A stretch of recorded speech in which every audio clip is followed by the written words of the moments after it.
Soomaaliya haddiisan la helin prime minister cid shacabka intay hasuuqda haddana lala xisaabtamaynin maalintaas inta laga gaaraya hasuuqa saar u soconaya waa laazim beesha caalamka inay Soomaaliya ku tiragasho dad baa jira heeg waxay jiraan maxkamadaha heeg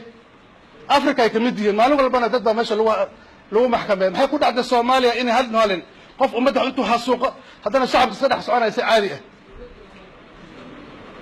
dowladda federaalka inay arrintaas hogaamiso ay codsato. There is no way we can allow impunity to continue, Mr. Prime Minister. This is impunity day in, day out. maanta waa gaalkacyo berri waa kismaayo maalin kale waa beledweyn shacabka meeqaasanoo la laaynaya yaani mas-uuliyadda qofka la laaya qaadan doona inay qofkaa la ciqaabo ma socon karta arrintaas waana ka wada hadalnay annagana runtii hadda urgoboleedka igaad aniga waxaan rabaa anoo ergeyga inaan runtii arrintaas ku dhiirigeliyo maalintii qof Soomaali maxkamad caalami la keena xasuuqan wuu joogsanay ay ogahay hubna laakiin maalintii caadi iska noqotay in shacab la barakiciyo magaaladan magaalo buumin baad magaalo dhismaysa dad baa maanta ku nool xaafadooda ka qaxay duur ku nool waxay ku sugan yihiin in garriin kuwa dhintay baaba la gartay Allah u naxariisto hadda kuwa dhibaataysan u maqan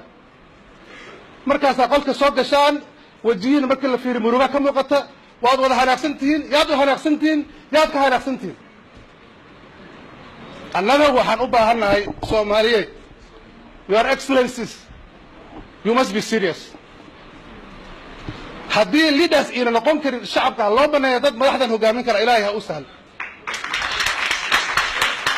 haddii kale ahaan leaders noqda shacabka isku dirina janna lagu magalay wallahi billahi tallahi naar baad ku mudanaysaa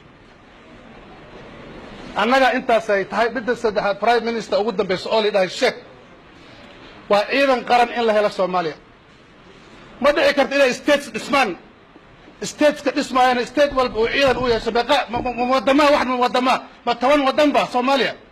soo hal wadan oo maaha oo ciidan qaran oo astaanta qaranka inuu yeesho kaliya la rabo sidee ku dhici kartaa in wixii aan ku aragnay videos ka loo soo duubay arrinta ka dhacday gaalkacyo waxaad moodaa inay Syria ka dhacayso tanks iyo anti aircraft missiles say shacabka looga beeganaya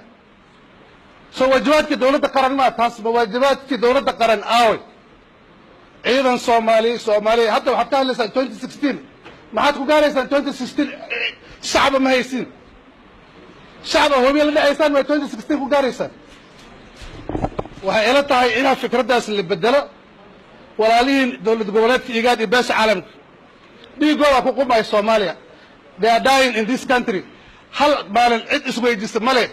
dadka ajnabiga oo dhiigooda ku qumay Soomaaliya why haddii aan haysan hubka aan haysan ciidanka aan haysan waxa ummadda u soo gurmata ma idinka samaysaan maxaad ugu baahanayeen in shisheeye idinku imaado maxaa ugu baahan shisheeye inuu waddankan imaado haddii ciidanka la heli karo prime minister why do you require foreign forces if you have sufficient forces in the country well equipped why maskaxda ma shaqaynayso waxaad ku maqadin kulli waad dhunsantihiin ilaahay ka cabsada waddankii ummaddiin u naxariista taasaa aniga la yidhi far midda ugu dambayso waxaan rabnaa wada hadalka socda hadda Soomaaliya guud ahaan 2016 arrinta ka dhacda gaalkacyo idinkaa moodin inay gaalkacyo keli ku eg tahay Soomaaliya in guuxeedu ka yeer meel walba oo Soomaaliya beesha caalamkana waxay noqotay arrin laba yaabo oo it jolted the international community waxa idinka waxaad moodaysiin dad deegaankan gaalkacyo keli isku dagaal inay tahay dhibaato weyn aad u keentaan shacabkiina waxaa muuqata dhibaato weyn inaad Soomaalidu u keenaysaan waxaa muuqata dhibaato weyn inaad haddana beesha caalamka u keenaysaan ha u malaynina inay tahay wax deegaankan keli ku eg kuma eka deegaankan ha u malaynina wax gaalkacyo keli inay tahay walaalayaal reer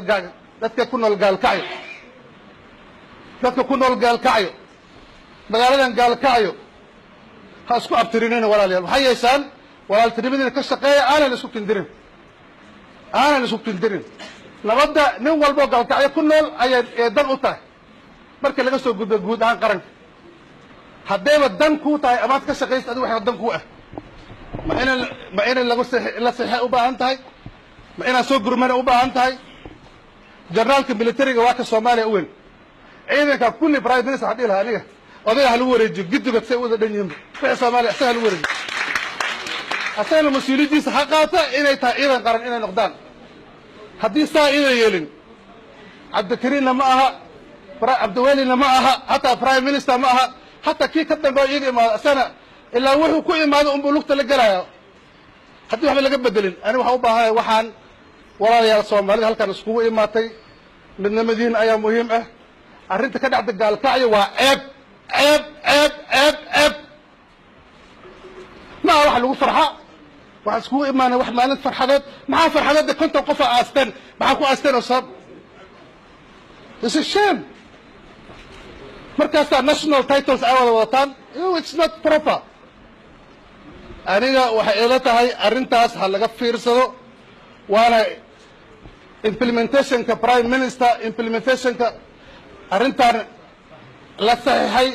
waa maanta in la bilaabo maanta ciidamada kala qaada shacabka isdhex maraan gaalkacyo ay gaalkacyo noqoto salaamu calaykum waraxmatullahi wabarakatuh